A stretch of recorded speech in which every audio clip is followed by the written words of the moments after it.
In the final years of Saul's reign, the Philistines assembled their forces at Shunem in the Jezreel Valley.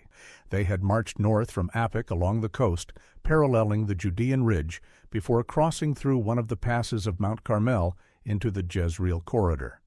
The movement was calculated, an end run around Israel's hill country defenses that forced Saul to respond. Israel's army gathered opposite them at Mount Gilboa, anchoring their right wing on the steep north face and extending their line west in a downhill semicircle. The deployment was tactically sound, designed to absorb a Philistine attack and gradually withdraw uphill where chariots could not follow. But when Saul saw the size of the enemy camp spread across the valley floor, he was afraid, and his heart trembled greatly. But he turned to the channels through which kings of Israel were supposed to receive guidance. He inquired of the Lord. The text is precise about what happened next. The Lord did not answer him, not by dreams, not by Urim, not by prophets. Dreams were a recognized means of divine communication, a private channel that required no intermediary. The Urim was a sacred lot carried in the high priest's breastplate, part of the ephod, used to answer yes or no questions on behalf of the nation. Prophets were men who spoke the word of the Lord, delivering messages that went beyond binary answers to provide direction, warning, or interpretation of events. All three channels were silent. The silence was not new. Years earlier, Samuel, the prophet who had anointed Saul king, had delivered a verdict. After Saul failed to execute the divine command to utterly destroy the Amalekites and their livestock, Samuel told him, "The Lord has torn the kingdom of Israel from you this day, and has given it to a neighbor of yours, who is better than you." Samuel had walked away from Saul that day and never saw him again until his death. Now Samuel was buried at Ramah. All Israel had mourned and buried him there. The primary prophetic voice that had shaped Saul's reign was gone. The institutional infrastructure around Saul had collapsed in stages. Earlier in his reign, consumed by suspicion that his servants were conspiring with David, Saul had interrogated his officials under a tamarisk tree at Gibeah. Doeg the Edomite, standing among them, reported that he had seen David come to Ahimelech the priest at Nob, and that Ahimelech had inquired of the Lord for David, given him provisions, and handed him the sword of Goliath. Saul summoned Ahimelech and all the priests of Nob, 85 men who wore the linen ephod. He accused them of conspiracy. Ahimelech defended his actions, pointing out that David was the king's son-in-law, captain of his bodyguard, and honored in the king's house. Saul pronounced sentence, "You will surely die, Ahimelech, you and your whole family." He ordered his guards to turn and kill the priests of the Lord. The guards refused. They would not raise a hand to strike the priests of the Lord. So Saul turned to Doeg and gave the order again. Doeg the Edomite struck them down. 85 men who wore the linen ephod died that day. Then Doeg went to Nob, the town of the priests, and put it to the sword, men and women, children and infants, cattle, donkeys, and sheep. One priest escaped. Abiathar, son of Ahimelech, fled to David, and when he came he brought the ephod with him. The instrument through which the Urim functioned, the high priest's ephod, was no longer in Saul's camp. It had moved to David's. This is the background against which divine silence must be understood. When the text says the Lord did not answer Saul by Urim, it records not just a theological withdrawal, but an institutional reality. The apparatus of priestly consultation had been destroyed by Saul's own hand, and its remnant had relocated to his rival. Dreams did not come. Prophets did not speak. Samuel was dead. What remained for Saul at Gilboa was a Philistine army across the valley and no word from God. Saul had previously taken a public stand on another matter, but he had expelled mediums and necromancers from the land of Israel. The Mosaic law was explicit. Do not turn to mediums or necromancers, do not seek them out, and so make yourselves unclean by them. The penalty for practicing necromancy was death. Saul had enforced this. He had cut off those who claimed to consult the dead, driving them underground or out of Israelite territory entirely. The policy aligned him with covenantal law and distanced his reign from the practices of surrounding nations. But that was before the Philistines gathered at Shunem. That was before the Lord stopped answering. Now, standing at Gilboa with his heart full of fear, Saul gave his servants an instruction that inverted his own policy. "Seek out for me a woman who is a medium," he said, "that I may go to her and inquire of her." The request did not surprise his servants. They knew where to look. "There is a medium at Endor," they told him. The infrastructure Saul had tried to eradicate had survived in the margins. Practitioners continued to operate, known to those who needed to know, accessible to those desperate enough to seek them. Endor was north of Shunem, on the other side of the Philistine encampment. To reach it, Saul would have to move through or around enemy-controlled ground. He disguised himself, removing any insignia that would identify him as king. He took 2 men with him and traveled by night. The covert nature of the journey reflected both tactical necessity and legal evasion. He could not be seen by the Philistines, and he could not be recognized by his own people as the man who had banned what he was now seeking. When he arrived at the woman's house, she was cautious. Her first response was to cite his own policy back to him. "Surely you know what Saul has done," she said. "He has cut off the mediums and the necromancers from the land. Why then are you laying a trap for my life to bring about my death?" She assumed entrapment, that this nighttime visit by disguised men was a sting operation designed to catch her in a prohibited act. Her profession existed in a legal shadow created by the same man now standing at her door. Saul neutralized her concern with an oath. He swore to her by the Lord, "As the Lord lives, no punishment shall come upon you for this thing." The irony is dense. He invoked the authority of the God who had commanded that mediums be put to death in order to guarantee that this particular medium would not be punished for doing what God had forbidden. He used the divine name to protect an act that violated divine law. And he did this because the legitimate channels through which that same God was supposed to speak had gone completely silent. The woman asked whom she should bring up. "Bring up Samuel for me," Saul said. Archaeological evidence from the ancient Near East suggests that necromancy often involved the use of ghost pits, holes dug into the ground that were believed to serve as portals to the underworld. A necromancer would perform rituals at these pits to summon the spirits of the dead. Objects associated with such practices, oil lamps, weapons, human skulls, have been found in caves throughout the region, including in Judea. These were not mere grave goods, but ritual deposits connected to attempts to communicate with or manipulate the dead.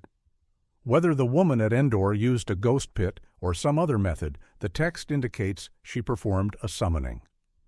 When she saw Samuel, she cried out with a loud voice. Then she turned on Saul. "Why have you deceived me? You are Saul." Her recognition came at the moment of the apparition, suggesting either that Samuel's appearance revealed something about the situation or that the magnitude of the Spirit's response indicated the importance of the one who had summoned it. Saul told her not to be afraid and asked what she saw. She described an old man coming up, wrapped in a robe. Saul recognized the description. He knew it was Samuel, and he bowed with his face to the ground. The conversation that followed was not the one Saul had sought. Samuel's first words were not guidance, but complaint. "Why have you disturbed me by bringing me up?" Saul answered with his situation laid bare. "I am in great distress," he said. "The Philistines are warring against me, and God has turned away from me and answers me no more, either by prophets or by dreams. Therefore I have summoned you to tell me what I shall do." It was a confession of institutional collapse. The king, who had once commanded armies and enforced law, was now asking a dead prophet for instructions because every living channel had closed. Samuel's response did not offer new strategy. He did not provide tactical advice or conditional promises. Instead, he reiterated what he had already said when he was alive. "Why then do you ask me, since the Lord has turned from you and become your enemy? The Lord has done to you as he spoke by me. For the Lord has torn the kingdom out of your hand and given it to your neighbor David, because you did not obey the voice of the Lord and did not carry out his fierce wrath against Amalek." This was not new information. It was a restatement of prior judgment, now confirmed from beyond death. Then Samuel added something Saul had not heard before: a timeline. "Moreover, the Lord will give Israel also with you into the hand of the Philistines, and tomorrow you and your sons shall be with me." The word "tomorrow" locked the verdict into immediate time. It removed any possibility of reversal, any space for negotiation or repentance to alter the outcome. The battle would happen. Israel would lose, and Saul and his sons would die. The specific near-term prediction turned Samuel's reappearance from a consultation into a sentencing. Saul had crossed a legal and sacred boundary to seek guidance, but what he received was not control over his future.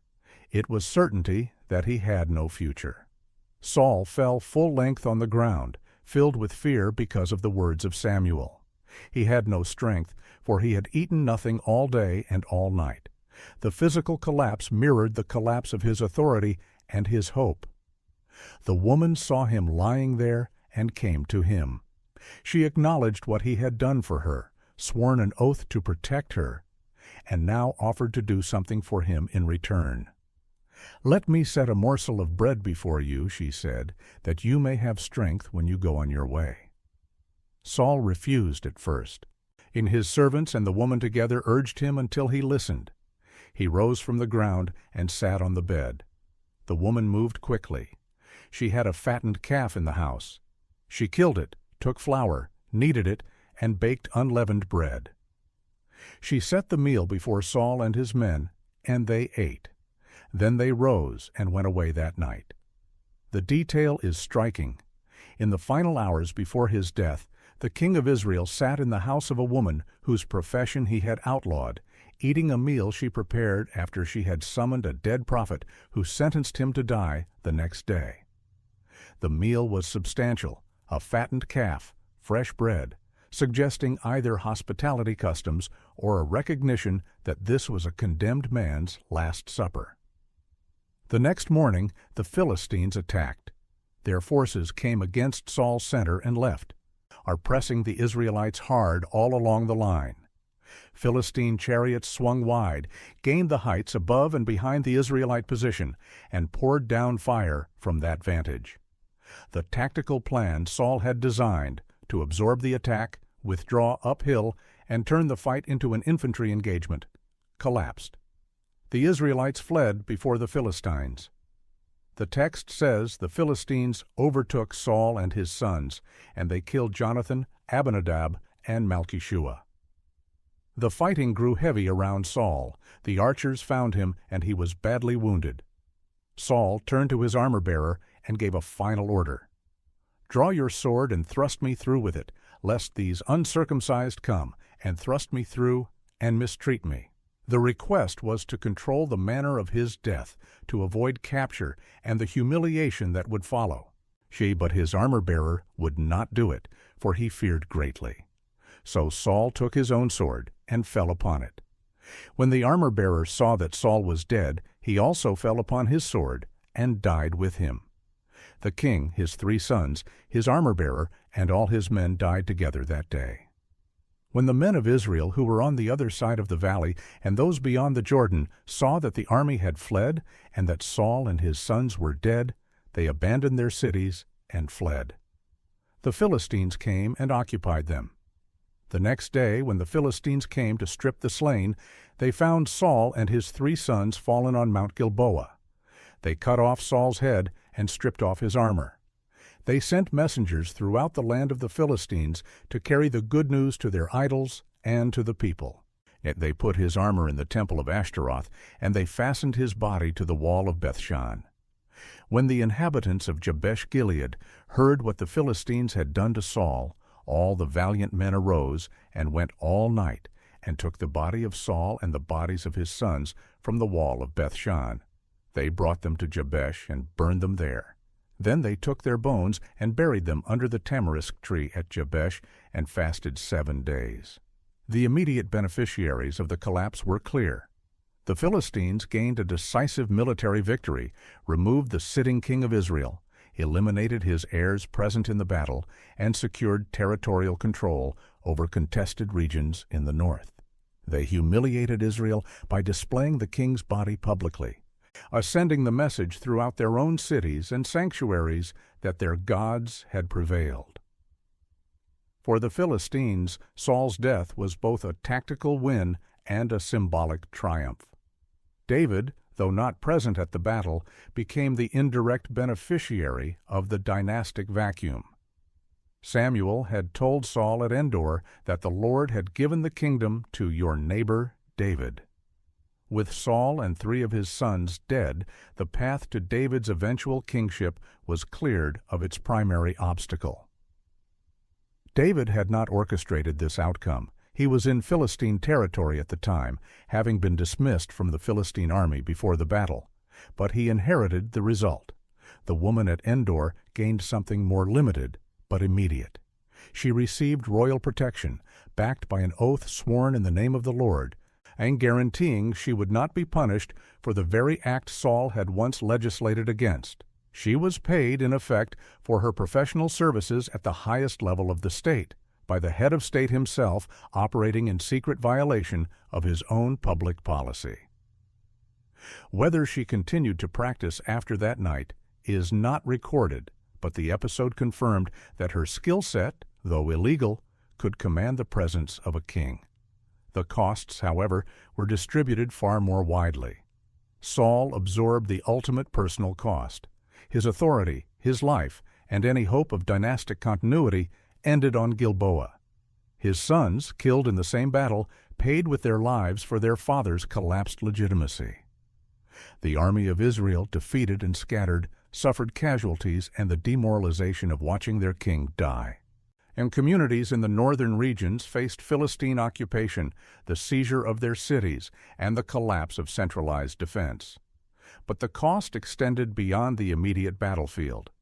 The institutional structures that were supposed to guide Israel's leadership had been progressively destroyed or displaced.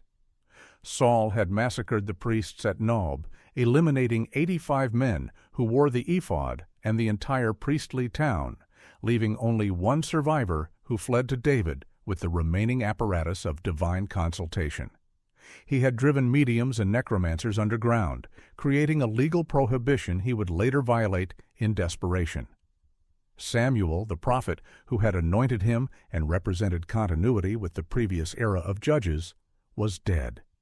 The channels through which divine guidance was supposed to flow, dreams, Urim, prophets, had all gone silent in his case, not because they ceased to exist, but because the relationship between Saul and the God who spoke through them had ruptured. The rupture was not sudden. It had been building since the Amalekite incident, when Saul failed to fully execute the command to destroy everything and instead kept the best livestock and spared King Agag. Samuel had confronted him then, and Saul had offered explanations. The people spared the best sheep and oxen to sacrifice to the Lord. Samuel's response was blunt. Has the Lord as great delight in burnt offerings and sacrifices as in obeying the voice of the Lord? Behold, to obey is better than sacrifice. That day Samuel declared that the kingdom had been torn from Saul and given to a neighbor who was better than him. On the prophet's final words to Saul while alive were words of judgment, and when Samuel reappeared at Endor, summoned against his will from death, the words he spoke were the same. The question the narrative raises is not whether Saul could have accessed some other form of guidance. It is whether any guidance remained available to him at all once the recognized channels had closed. There were alternatives that existed within the system. He could have remained silent accepted that no new word was coming, and acted based on prior revealed instructions. He could have acknowledged that the priestly apparatus had moved to David and sought reconciliation or submitted to the shift in legitimacy that implied. He could have refrained from the battle entirely, recognizing that proceeding without divine sanction was itself a form of disobedience. But each of these alternatives required something Saul could not or would not do. Remaining silent in the face of a massive Philistine threat, with his army watching and the enemy visible across the valley, appeared strategically and politically impossible. Acknowledging David's rising legitimacy would have meant conceding his own obsolescence. Refusing to fight would have been seen as cowardice or dereliction. The constraints that had shaped Saul's kingship, military pressure, internal rivals, institutional fragmentation, and divine rejection, remained unchanged. No alternative path removed those constraints. The consultation at Endor was not a deviation from a stable system. It was the logical endpoint of a system that had already collapsed around him. The medium herself occupies a strange position in the story. She is portrayed not as a theatrical villain or demonic collaborator, but as a professional operating within known constraints. She knows the law. She cites it back to Saul when he arrives. She negotiates for legal protection before agreeing to perform the summoning. Once assured, she conducts the ritual with apparent competence. Samuel appears, is recognized, and speaks. Afterward, she demonstrates ordinary human concern, urging the terrified king to eat, preparing food, and seeing him and his men off into the night. She is not punished, either in the narrative or in later tradition. Her role is purely functional. She provides a prohibited service that Saul demands because every permitted service has failed him. The text does not resolve what happened to her. It does not tell us whether the ban on mediums was enforced again under David, on whether she continued to practice, or whether anyone else ever sought her services. She disappears from the record after the meal, leaving behind only the fact that for one night the apparatus of royal guidance in Israel consisted of a banned practitioner, a dead prophet, and a king who had run out of legitimate options. The aftermath rippled through Israel's political and theological memory. Generations later, the chronicler would write an explicit interpretation of Saul's death. So Saul died for his breach of faith. He broke faith with the Lord in that he did not keep the command of the Lord, and also consulted a medium seeking guidance. He did not seek guidance from the Lord. Therefore the Lord put him to death and turned the kingdom over to David, the son of Jesse. The consultation at Endor was codified as part of the official explanation for the end of Saul's reign, placed alongside his earlier disobedience as evidence of unfaithfulness. It became a fixed point in Israel's understanding of what happens when a ruler, cut off from institutional channels of guidance, seeks prohibited alternatives to regain control. But the chronicler's interpretation, written long after the event, imposes a theological clarity that the narrative itself does not provide. The story, as told in 1 Samuel, does not end with a moral. It ends with Saul eating a meal in the house of a medium, walking out into the night, and dying the next day exactly as the summoned prophet said he would. It ends with his body on a wall, his kingdom in the hands of his enemy, and his sons dead beside him. It ends with the men of Jabesh Gilead retrieving the bodies, burning them, burying the bones, and fasting for 7 days.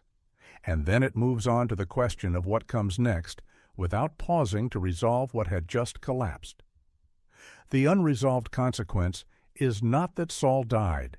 Death was predicted, and it occurred. The unresolved consequence is that the structures meant to guide Israel's leadership had proven inadequate to prevent a king from crossing into forbidden territory when every permitted door closed. No mechanism existed within the system to restore guidance once it was withdrawn. No prophet arose to offer a conditional path back. No priestly voice intervened between Gilboa and Endor. The institutional channels simply went silent, and the king, and unable to lead without some form of answer, sought an answer outside the system. What he found there was not guidance, but confirmation that the collapse was complete. The question of what happens when all legitimate channels close was answered not with a mechanism for restoration, but with a sentence that allowed no appeal. And when the sentence was carried out, the question itself remained, waiting for the next leader who would face the same silence and have to choose whether to accept it or break through it by other means.